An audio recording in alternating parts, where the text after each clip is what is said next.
Hi everyone, welcome to Talk Sustain to Me. This sustainability career series is about career stories in the sustainability or ESG sector. In each episode, I interview a young sustainability professional who is in their early or mid-career. The main intention of this talk is to promote the sustainability industry and share career-related information. I'm happy to have Chan joining us today. Chan is a competent young professional with extensive experience in corporate sustainability consulting. He believes the key to a sustainability transition of societies lies in the role of corporations and aims to help corporates move towards a greener future. Apart from his passion towards sustainability, Chan also takes part in youth-led initiatives and social impact projects. Born and raised in 4 different cultures, he is now studying at the Hong Kong University of Science and Technology, major in environmental management and technology. Hi Chan, thanks for joining us today. Could you start by introducing yourself? When did you start developing interest in sustainability? Hi, my name is Chan. It's good to be in the talk.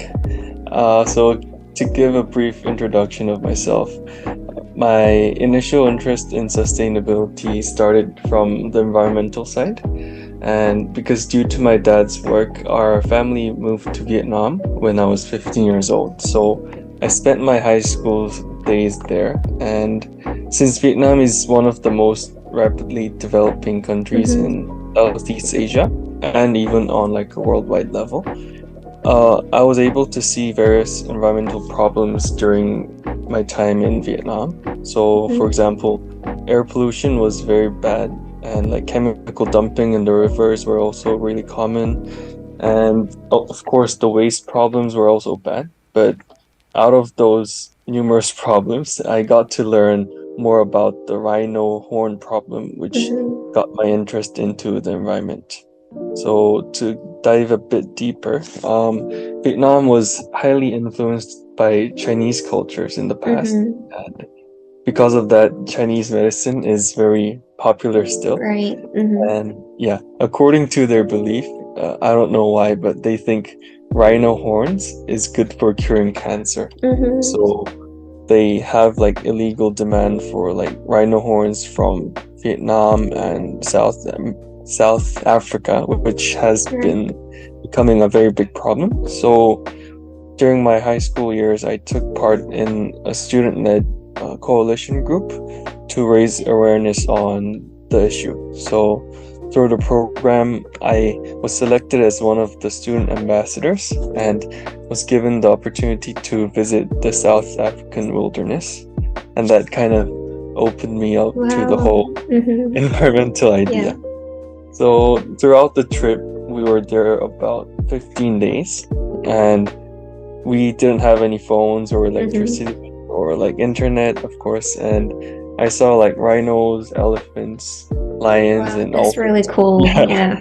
All sorts of animals. So that was like, I was able to connect myself to the nature again, which was really meaningful. And at the same time, I also saw like dehorned rhino carcasses, which were like illegally killed by the poachers. And also some of the villagers and the park rangers were being injured or even being killed during the firefights from like between the poachers, which was becoming a social problem as well, apart from the environmental issues. So that kind of led me to think about how the environmental and like ecological issue could spread over to like economic and social issues. And I kind of wanted to dive a bit deeper onto the environmental / sustainability issue. And yeah, that's why I chose to come to Hong Kong to study EVMT. So your interest in sustainability sparked when you had a first-hand experience of the rhino horns issues in Vietnam, and then your passion grew stronger when you went to South Africa, where you witnessed the beauty of nature, but at the same time also humans' impacts on the ecology. I know you're currently in your undergraduate studies and you have interned in 3 different sustainability consulting firms. So 1 in South Korea and 2 in Hong Kong. Could you briefly share your experience? So I'm still in my undergraduate, but I've had 3 internship experiences, and all in sustainability consulting firms. And the interesting thing for me was, since I was able to work in both Korea and Hong Kong, it allowed me to get a broader view of the general corporate sustainability field within Asia at least. So I think the reason that why I want to pursue sustainability consulting is because I think we gotta change the companies first in order to solve the sustainability issue. And for a young professional like me, I think consulting allows me to have more exposure to the general concept of corporate sustainability. So for my internship in Korea, that was for 6 to 7 months, and it was a mid-sized sustainability consulting firm. And since in Korea, the overall concept of ESG or sustainability is comparatively new compared to Hong Kong or even EU or US. So my firm was one of the first consulting firms that addressed the issue of corporate sustainability. Wow. Yeah, that was really fun. And during my time there, I usually engaged with clients from the top 10 biggest conglomerates in Korea, because that's where most of the ESG discussions are made in Korea for now. I hope it gets better in the future. So during my time there, I did sustainability disclosures and a little bit of ESG policies and ESG strategies. So ESG disclosure is, simply put, it's like writing sustainability reports and annual data reports which are required for the stock market exchange. So that's the majority of the work done for consulting firms in Korea. Then apart from that, some other work included the data assurance for ESG data and sustainability rating projects, which are increasing the sustainability scores for DJSI or MSCI related ratings, which are considered really important from the corporate side. So it's sustainability disclosures, ratings projects, and the last one is ESG strategy, which is more on a macro level. So strategy it's very different from client to client, but it's on general trying to establish company-wide KPIs or mid to long-term ESG goals. It's great to know that your experience in the consulting firm in Korea, you've done work on related to sustainability disclosures, rating, and also some strategy development. Well, yeah. So how about your experience in the 2 companies in Hong Kong? I know one of them is more mid-sized company, and another one is a big 4. Yeah, so interested in learning more. When I came back to Hong Kong, I came back last year, and I wanted to get the sustainability landscape in Hong Kong, so I also applied to consulting firms here. And my first internship back in Hong Kong was a mid-sized consulting firm.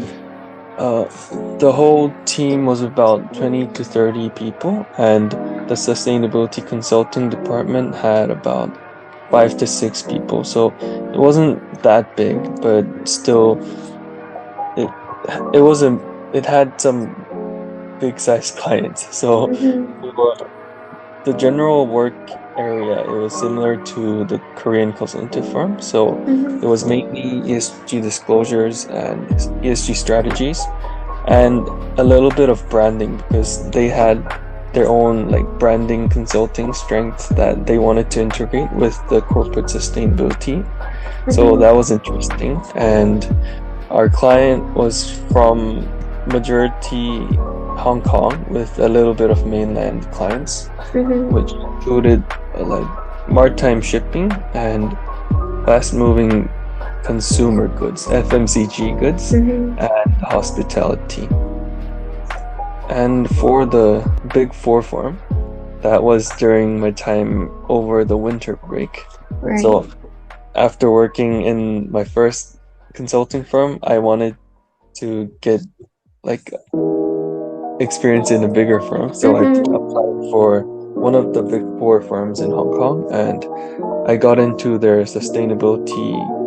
The team is called ESG Disclosures and Strategy. Right. So for that team, the focus was a bit more on the disclosure side, but on the side we also had like other benchmarking projects and ESG policy or strategy related projects that they're not named explicitly like sustainability strategies, but we help our clients here and there to like help enhance their overall sustainability management. Well, that's a really in-depth sharing on the work of sustainability consulting, like disclosure, rating enhancement, and also like sustainability strategy development. So, like after interning for 3 different sustainability consulting firms, what is your greatest learning? The biggest strength about consulting is its scope of work, because you're able to expose yourself to a very like vast range of clients, and the learning curve is really fast compared to like an in-house sustainability. That's right. So I think I really enjoyed that, and out of the projects, the disclosure work has the biggest footprint. So because it's where most of the work is done at the moment. So I think I learned like the basics of corporate sustainability during my disclosure work, because it's a good starting point to kind of understand what corporates are doing to actually like pursue their ESG goals. So during the disclosure and reporting process, you have to contact with the in-house corporate sustainability teams to actually go over what projects or what initiatives they've been implementing. And it's quite time consuming, but it allows you to read the bigger picture and gain like the basic frameworks of how corporate sustainability works. And it's also good to learn like frameworks such as GRI or SASB or TCFD, because these jargons are if you don't know them, you're gonna have a hard time in the sustainability area. So that's right. You shared some really important frameworks, like TCFD. It's about climate-related disclosure, and GRI is the Global Reporting Initiative, and also the SASB. You've mentioned some really important frameworks that we should know if we are working on the sustainability consulting side. And how about your rating and also strategy? Okay. So for rating projects, the work itself is rather straightforward, because most of the time how sustainability ratings work is the rating agencies give out like questionnaires to the clients, which is like the corporates. They're the clients for the sustainability firm. So most of the work in the rating projects are like we act as a middleman between the rating agencies and our clients to help them like answer their questionnaires well. And it's rather straightforward because you know which questions and which like criteria you have to meet. So that's that's on the rating side.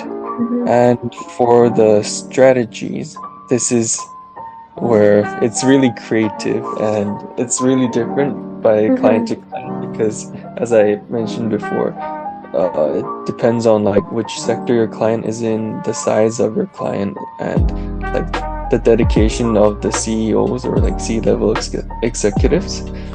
So it could be like a strategic framework that like lies on the higher level of corporate management. So it could be integrated with like the long-term business goals that the client wants. But if you want to scale it down a bit, it could be like formatting more like specific KPIs on like a team to team level. So this could be like setting procurement policies for the procurement team, or like setting up like internal processes for like HR relating to like social issues, or setting up governance policies for like the BOD meetings, which is for government, it's really tough because you need commitment from the CEOs. But for environmental and social targets, it's rather straightforward. Right. Yeah, so that's like you've shared a lot. It's so helpful. So one final question for you is, what is it like to work in South Korea? Because I only worked in Hong Kong, and I'm now working in Toronto. But I've never worked. I've only traveled to South Korea. So what is the difference in working in Hong Kong and in South Korea, or maybe some difference in the work culture? Can you share us some more?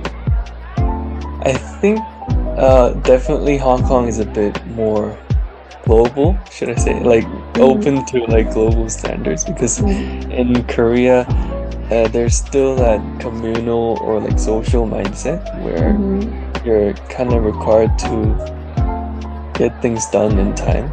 And I'm not saying this is not the case for Hong Kong, but in Hong Kong I think the culture is more relaxed, and even for the junior level associates or interns, you're able to like give out opinions, and your opinions can actually be implemented in the end deliverable, which is quite rewarding but pressurizing at the same time. In Korea, the working framework, should I say, it's a bit more strict and more established. So there's like certain boundaries between what interns can do and what associates can do and what like directors can do. So it's, if you're starting out, I think working in Korea could be a good starting point, because it allows you to understand like the different hierarchies of work, which would be like applicable to any company in the world. But if you want to dive into like the creative side, or want to implement your own ideas while you're a junior, I think working in Hong Kong could be a better experience for you. But either way, I think there's good things and bad things to like both Hong Kong and Korea.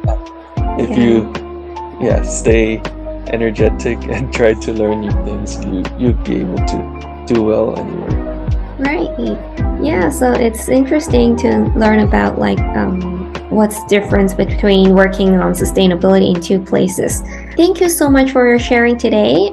Today I've learned a lot about sustainability consulting work from you, like your experience in South Korea and Hong Kong. So I believe all these companies like play a unique role in bringing positive impacts to the corporate sustainability sector. And in terms of career, what you inspired me today is that no matter which city you work at, or whether you work in a large-scale, established firm, or relatively smaller scale but expanding firm, and you can always learn something. So thank you so much for sharing today. This gives us a better idea of what we do as we start off a career in sustainability consulting. Yeah. So for anyone who is interested in learning more, feel free to connect Chan on LinkedIn. And I hope that this career series will help you learn more about sustainability career. Thank you for watching. Stay tuned. See you in the next video.